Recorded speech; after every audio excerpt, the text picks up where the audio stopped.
Hello, this is wmpyr here to show you guys the Force2Force block. Okay, so that is a technique that I really like, and in this video I am trying to explain to Mr. John here the Force2Force block. So this is a legit technique that was taught to me in the early 90s when I was training in arnis.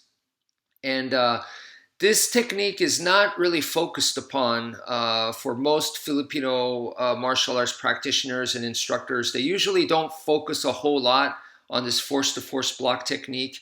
And what it is you grab the stick with both hands, all right, and you block.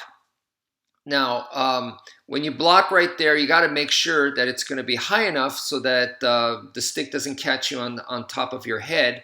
If your head's too exposed, even if you're blocking, you could still get hit. So you got to make sure that the stick is actually high enough.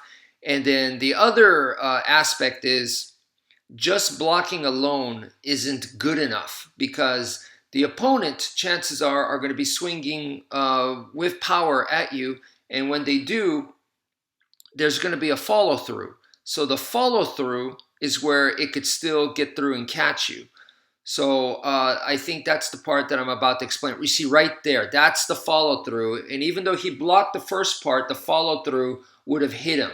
Whether I have a stick type weapon or blade type weapon, which would be even worse. So at that point, he needs to not just use the Force2Force block, but he also needs to move out of the way. So the Force2Force block teaches you to do both, to evade as well as block. So you're using both of those together to your advantage. So this is where he's trying to get some repetitions and get more familiar with the technique. And right there, he's bringing his head down way too low, which that exposes his head, compromises his balance. So I will try to help him out a little bit later in this video, where I'm trying to correct that for him. The Force2Force block, like I said, is normally not focused upon too much in Kali, Eskrima, Arnis. I think it's great because it is a technique that is like one step before defang the snake. People usually teach defang the snake, which is to counter.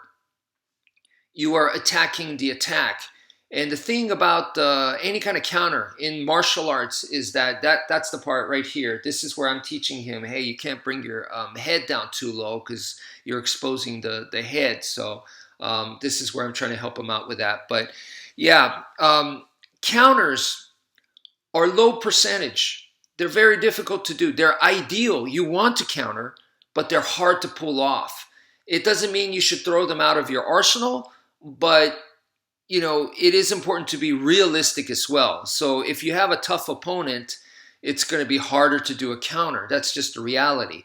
So at that point, you have to, kind of go lower, aim, have your expectations a little lower. So in that case, then the Force2Force block can come into play.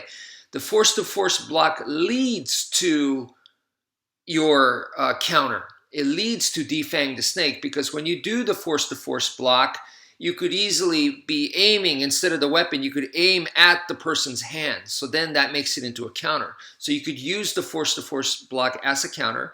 And also the Force2Force block, sometimes you don't have enough time to grab the stick with both hands. So then you could substitute with an open hand. So let's see if I can show that part. So right here, you could see that I'm using an open hand. And the other hand's just supporting, so that I'm not fully grabbing it. So it could be done that way as well.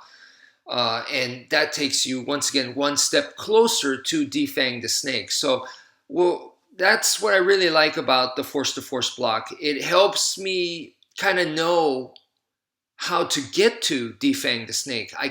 You can always aim for trying to do better performance. You could always aim for that, but if you don't have something more basic to fall back to, then if you don't have a plan B, in other words, when your plan A fails, you're going to be freaking out. So that's why I like to work kind of like from the bottom up to build a foundation, rather than just start off from, I'm going to be immediately defanging the snake, because once again, that could be harder to do in a real life situation. So anyway, that's it for now. Thank you for viewing, and take care, folks.